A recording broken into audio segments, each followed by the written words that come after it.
Assalamualaikum, my name is Muhammad Syarif Fikri bin Muhammad Nizam. My matrix number is 10D8022F1018.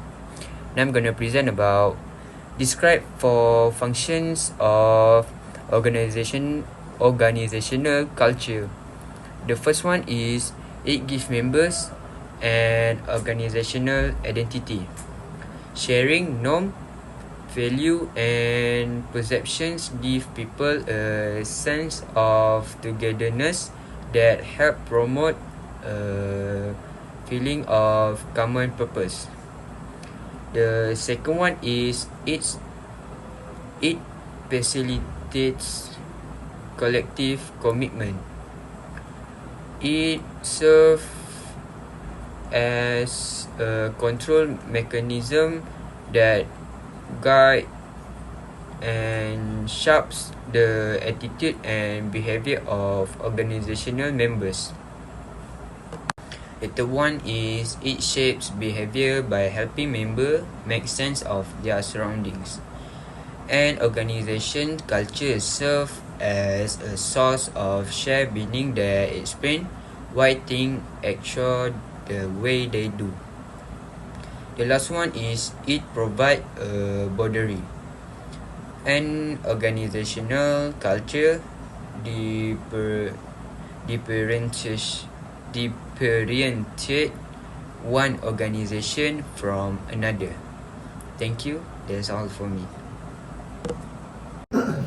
Assalamualaikum and selamat sejahtera. So for question 2, I will explain about 4 ways to sustain the organization culture with relevant sample.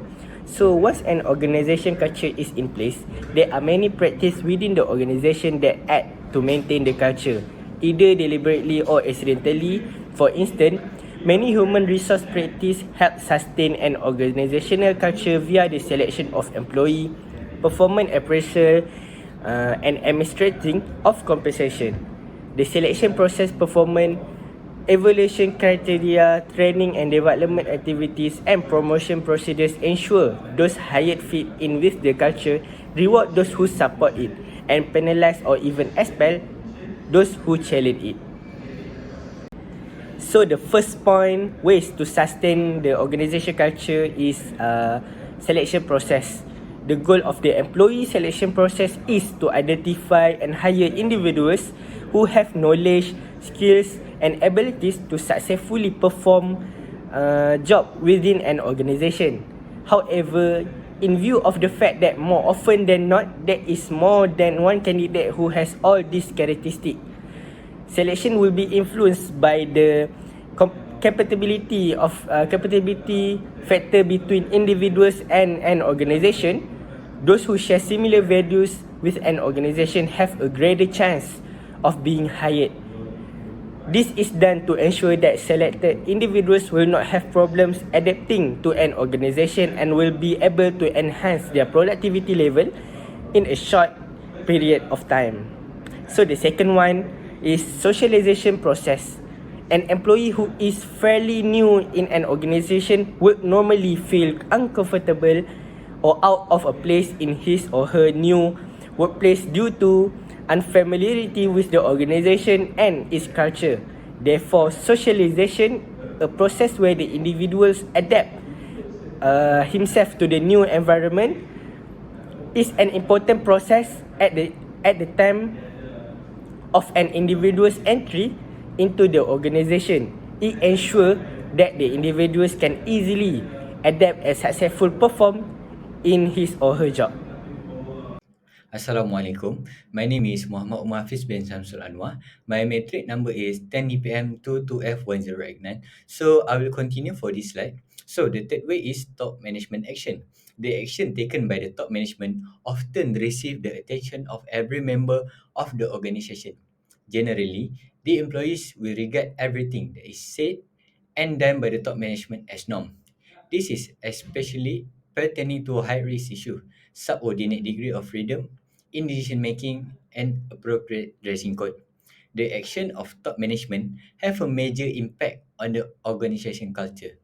So the last one is communicate effectively. Open and transparent communication is essential for sustaining organizational culture. Regularly communicate the company's mission, vision, and values to employees through various channels such as meetings, emails, newsletter, and internal communication platform. Encourage dialogue and feedback to ensure that everyone understands and feels connected to the culture. Additionally, ensure that communication is two-way, allowing employees to express their thoughts and concerns. Assalamualaikum. So I'm going to proceed with question 3. Propose 4 method the company has adopted to transmit organizational culture to employee with relevant example for each method. There are a variety of ways in which individual learns cultivate the culture of an organization. Study have shown that there are 4 effective ways of transmitting culture. Okay, first method is story. An easy way to teach value in culture is through story. This is because people love story, especially story pertaining to the success of an individual or group. Stories such as this often make their way into orientation programs since they serve as excellent lesson to new employee. Example, story about the founder of an organization and his struggle to build the organization. Alright, for the second method is ritual. Ritual are repetitive sequences of activity that express and reinforce the key value of the organization. What goals are most important and which people are important and which are expendable. Some of these activity and or ritual are quality day, which impress on the employee the importance of quality, and Employee Award Day, which convey an organization appreciation toward employee who perform well in their respective job. Okay, for the third method is material symbol. Organizational culture can also be transmitted through its dress code, the layout of an office, and benefit provided. For example, an organization that stress on a formal dress code may want to convey to its employee on the need to have all its activity conducted in a formal manner, even when it concern reprimanding process. For the last method is language. Many organizations and subordinate with him then use language to help member identify with the culture, attest to their acceptance of it, and help reverse it. Unique term describe equipment, officer, key individual, supplier, customer, or product that have related to the business. New employee may at first be overwhelmed by acronym and jargon that one as eliminated act as a common denominator to united member of a given culture or subculture. Question 4. Explain how Lewin model manage organizational change. Lewin change theory is a theory which states that organizational change occur when pressure for changes is strong, resistance toward change decrease, or both. Defrosting, changing, and refreezing. Lewin had stated that successful changes in organization must follow following three stages. First, defrosting status quo. Second, changing the movement to new situation or shifting to the new condition. 3. Refreezing the new changes to make such changes permanent and stable.